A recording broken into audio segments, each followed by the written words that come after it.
Hi everyone, and welcome to another unscripted OVA overview here on OAM. For this week's video, we're going to be going over the OVA of The Curse of Kazuo Umezo. This is a collection of two very fun little horror stories. Kazuo Umezo is something which I would consider a little hidden gem of the OVA genre that we saw in the late 80s and the early 90s. It's the kind of thing that I love where it's kind of low production value, but it's definitely high fun. And it doesn't really focus on characters, but more just the little experiences that it provides. For this reason, even though I think that you could say that it's not necessarily a very good piece in a technical or objective sense, I still think it's very fun and entertaining. And if you're watching something, you want to be entertained, or at least informed of something, and well, I was definitely entertained by this little OVA. Anyways, The Curse of Kazuo Umezo is a 40-minute collection of two different unrelated horror stories. It's kind of like a little anthology, and it's end capped by a speech by this odd gentleman who does a little intro and does a little outro, both after the intro credits and, of course, before the outro credits. It is a unique little thing that I enjoyed. Each quirky little horror tale does feature genuinely entertaining and interesting twist. There's no real characters in this piece, but that's fine, seeing as that each piece is only 20 minutes, and as horror pieces, you don't really need to get too close to your characters anyways. There's also a little opening question of what is reality or perspective. Even if it is executed in a rather rudimentary way, I do appreciate that. But before we can get more into why I love this piece so much, let's briefly talk about what happens in it, starting with the first piece, what the video camera saw.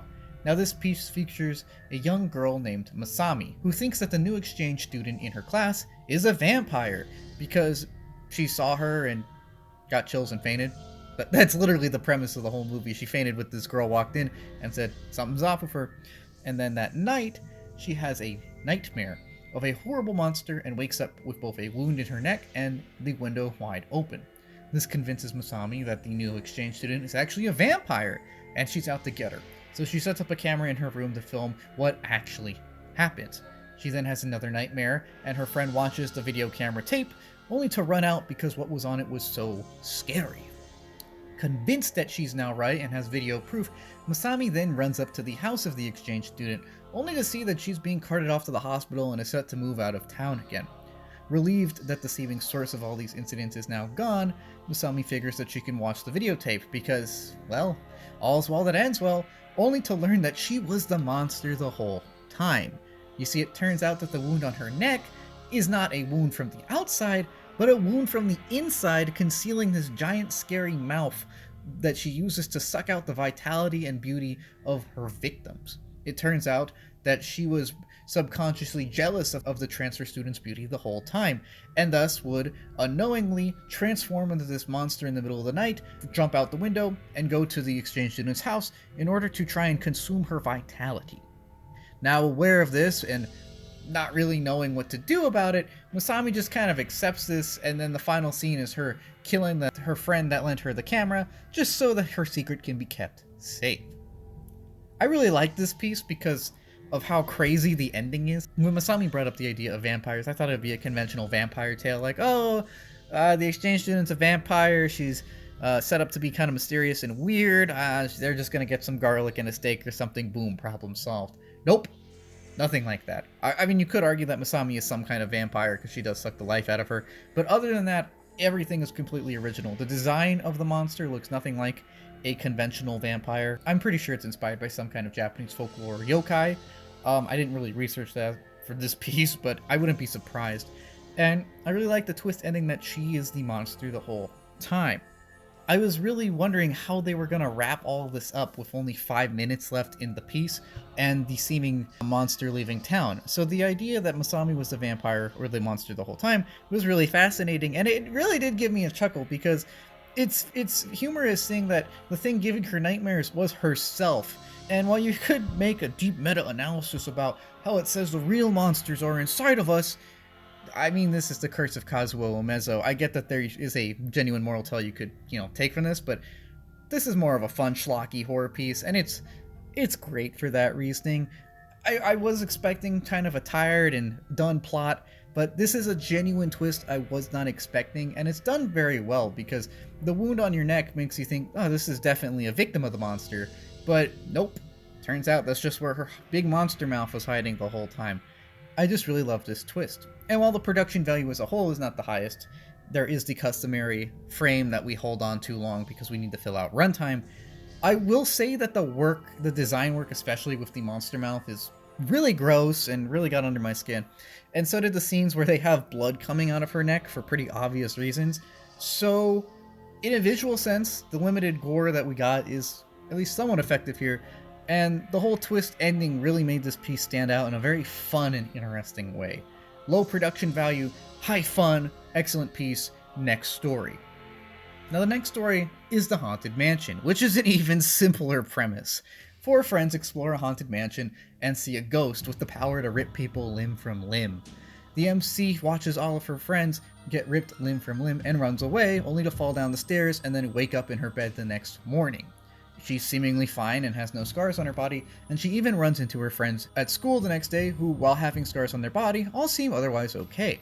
None of them remember what happened though, and therefore, to confront their fears and the trauma of everything and just the uncertainty of the situation, she convinces everyone to go back into that mansion in order to find out what's really happened and in order to find out what's really going on there.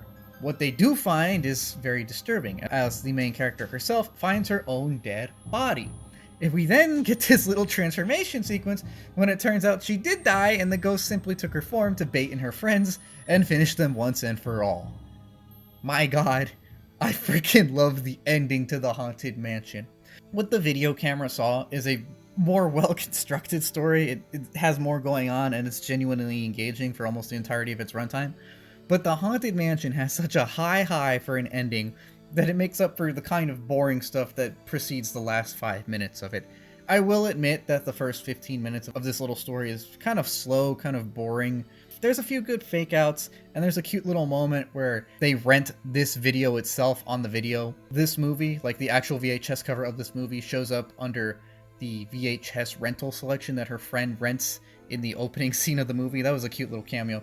But other than these things, I was really just expecting, oh, the ghost got him, what a weak ending story. And to be fair, the ghost did get him, but the way in which it does in those last 5 minutes was phenomenal. Now, there is this trope in Japanese ghost stories where the ghost does not realize that they're dead, and this is one of the reasons they're still roaming the real world. And that's what I was expecting here when in the literal last minute, the main character finds her dead body. I was gonna be like, oh, they learned that they're a ghost and they're trapped in this house. And then she animorphs right in front of our eyes into the ghost herself and like rips all her friends limb from limb. I got a really big kick out of that twist. It was freaking awesome. It was amazing. I was really wondering how they were gonna wrap this up in like a minute, seeing as that the film is 20 minutes long and we're only returning to the mansion at like 18 and a half minutes in. And you know what? They did it. They did an excellent ending, and whether you call it pulling it out of their ass or genuinely constructing a great twist, a great story was made with a great little twist. And I think that's how I would explain both of these two stories. Again, there's not necessarily a lot to talk about. I want to shine a light on these kind of little 40-minute pieces that slip through the gaps. No one's ever recommended this piece to me, and I've only seen it in the corners of my eye, but I'm glad that I saw it, because little pieces, like the Curse of Kazuo Umezo, remind us that not everything needs to be the biggest thing to be genuinely fun and entertaining. In a universe where near infinite amounts of money can be sunk into a movie that may or may not bomb at the box office, little stuff like this, with decent animation, a very sparse but effective soundtrack, and the customary frames we hold on for too long, prove that you don't need the biggest budget. Hell, you don't even need a big budget to make a fun story. You can argue that it's technically not the best, seeing as that, you know, the animation is a little bit stilted, it's a little bit stiff, and the soundtrack is not the most fleshed out, but everything here is obviously fun. Yes, the movements are not the most dynamic, but what movements we do see get the job done. Yes, the soundtrack is not very dense. I think there's literally like 3 songs and some public domain stuff, but it is very fitting and very applicable to where it is used. And I do want to mention that they did a great job of using saxophone squeals to enhance the atmosphere in the Haunted Mansion. It's a fun little use of a saxophone sound we don't see used very much in a musical context. I had a very positive experience with this little OVA. And even if the video quality isn't the highest, probably because I'm watching a VHS rip of it, that kind of feeds into the urban legend atmosphere that this piece is definitely going for. And as a whole, it definitely nails that aspect of it. Whether you're looking at the not so great technicals, or the fact that there's very few adults around in this movie, or the fact that everything is just kind of nebulous and weird, or the fact that we don't really grow close to anyone in these movies, so we feel kind of separated from them, there's a definite disconnect. This definitely feels like an urban legend, or like a retelling of a few urban legends, and in that way, it's great. I mean, don't get me wrong, this is no Mononoke. I spent a lot longer talking about that piece for a reason, but it is still a nice little fun horror anthology. And it's still proof something could be made on the relative cheap and still be a great viewing experience, even if not from a technical point of view. I wouldn't really call this piece scary, because, well, it's just not if you're a grown adult, really. I mean, a few gore shots got me because they were, neck blood, but it's not really scary. But that doesn't mean that it's not super fun, especially because of the twists. The Curse of Kazuo Umezo is super fun. It's just a great little gem that I'm glad to have watched and shared with you while I work on more intense projects. Thanks for tuning in and listening to me just recollect on a couple small, but still fun, obscure anime memories.